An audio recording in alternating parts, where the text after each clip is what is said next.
پیارے بچوں السلام علیکم ورحمۃ اللہ وبرکاتہ.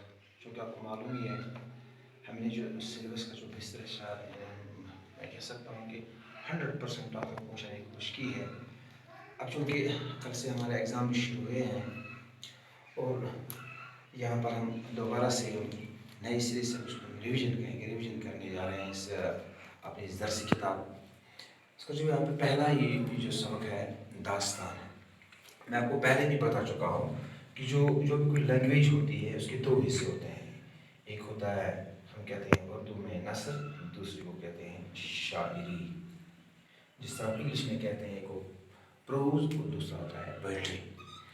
نثری اصناف میں جو داستان ہے، داستان اردو ادب کی قدیم ترین صنف ہے. اس سے پہلے جو ناولوں سے پہلے داستانوں کا رواج عام تھا.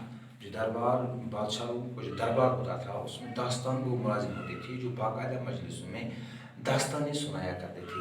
اور ان داستانوں کا مقصد کیا تھا؟ جو سامعین تھے ان کو تھوڑی دیر کے لیے فرحت اور مسرت کا سامان مہیا ہو جائے.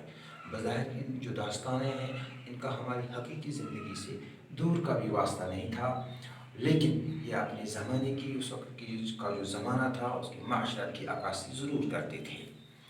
ان داستانوں میں جنوں، دیووں اور پریوں کے محل وقوع کارنامے بیان کیے جاتے تھے. اور جب ہم داستانوں کے بارے میں یہاں پہ غور و خوض کرتے ہیں کہ داستان کا جو سلسلہ ہے تب سے شروع ہوا، جب سے اس میں تصنیف تعلیم کے لیے لکھنے کا سلسلہ جب شروع ہوا تو سب سے پہلے ہمیں جنوبی ہند میں جو ملا وجھی ہے ان کی قدیم ترین داستان اس کا نام سبرس ہے. شمالی ہندوستان میں بھی لکھی گئی ایک کہانی اس کا نام ہے قصہ مہرا افروز دلبر ہے. اس طرح جب بے سرو کی فسانہ عجائب تو رانی کیتکی کی کہانی وغیرہ وغیرہ مشہور داستانیں ہیں.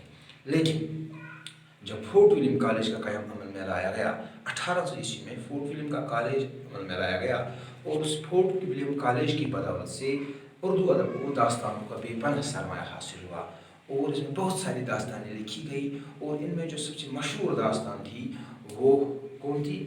میر امن کی باغ و بہار. نہایت ہی مشہور ہوئی باغ و بہار جس کا سبق ہمیں اس باغ و بہار سے لیا گیا سید درویش کی. یعنی نہایت ہی آپ کو کل ایگزام میں بھی پوچھا جا سکتا ہے کہ فورٹ ولیم کی سب سے مشہور داستان کا نام بتائیے. نیچے آپ کو آپشن دیے ہوئے ہوں گے، آپ کو لکھنا ہے باغ و بہار. اس میں عام فام اور سادہ زبان استعمال کی گئی ہے. لیکن 19ویں صدی کے اس واقعے میں جو نئی تہذیب کی چکا چوند نے انسان کو نئی منزلوں کی طرف روشناس کیا، نئی منزلیں دکھائی، حالات بدلے، زمانہ بدلا. یہ جو داستان بھی اس کی شکار ہو گئی، داستان بھی زوال کی شکار ہو گئی. لیکن یہ کہنا غلط نہیں ہوگا کہ اگر کہانی کی دنیا میں آج ہمیں جتنی پیش رفت معلوم ہوتی ہے وہ ہرگز ممکن نہیں ہوتی اگر داستان کا بے پناہ سرمایہ ہمیں ورثے میں نہ ملا ہوتا. اور آپ ذہن میں رکھیں گے کہ آپ کو یہ پوچھا جائے گا، آپ کو کل یہ بھی پوچھا جائے گا آپ کے نصاب میں جو سب سے پہلی نثری اصناف ہے وہ کیا ہے؟ آپ کے ذہن ہونا چاہیے یہ داستان ہے. آپ کو یہ پوچھا جائے گا میر امن نے آپ کے نصاب میں ایک داستان لکھی ہے، داستان کا نام لکھیے. اس کے نیچے لکھا ہوگا بہت سے آپشن دیے ہوئے، آپ کو ذہن ہوگا سید درویش کی. میں آپ کو پہلے بھی بتا چکا ہوں، آپ کو یہ معلوم ہونا چاہیے کہ کون سا سبق کس نے لکھا ہے. یہاں پر ہم داستان کی بات کرتے ہیں، آپ کو ذہن میں رکھنا ہے کہ داستانوں سے پہلے ناولوں کا رواج عام تھا. داستان اردو کی قدیم ترین صنف ہے.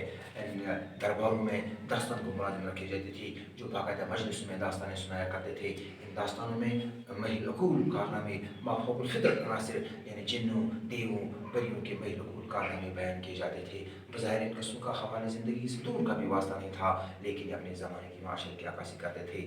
ہمیں اردو ادب میں داستان کا رواج اس زمانے سے ملتا ہے جب سے اس میں تصنیف تعلیم کا سلسلہ شروع ہوا. جنوبی ہندوستان میں لکھی گئی پہلی داستان سبرس جو ملا وجھی نے لکھی ہے. اس طرح شمالی ہندوستان کی جو پہلی داستان قصہ مہرا افروز دلبر ہے. اردو ادب میں فورٹ ولیم کالج کے قیام کے بعد اردو ادب کو داستان کا بے پناہ سرمایہ حاصل ہوا. اور ان داستان میں سب سے مشہور جو داستان ہے جو اتنے سال گزر جانے کے باوجود بھی، اتنا عرصہ گزر جانے کے باوجود بھی اس کی مقبولیت میں کوئی کمی واقع نہیں ہوئی، کیونکہ اس کو سادہ، عام فہم، شستہ اور عام بول چال میں اس کو بیان کیا گیا.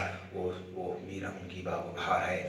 اور 19ویں صدی کے ذاکر میں جب نئی تہذیبی چکا چوند نے انسان کو نئی منزل کی طرف روشناس کیا تو داستان بھی زوال کا شکار ہو گئی۔ لیکن یہ کہنا غلط نہیں ہے، آج کی دنیا میں، کہانی کی دنیا میں آج ہمیں جتنی پیش رفت نظر آتی ہے وہ ہرگز ممکن نہیں ہوتی اگر داستان کا بے پناہ سرمایہ ہمیں ورثے میں نہ ملا ہوتا۔ آپ کا داستان پہ نوٹ آپ کا تیار ہو جاتا ہے، یہ پوائنٹس آپ ذہن میں رکھیں گے اور آپ آرام کے ساتھ اس پہ نوٹ لکھ سکتے ہیں۔ مجھے امید ہے کہ آپ کو سمجھ آیا ہوگا۔ باقی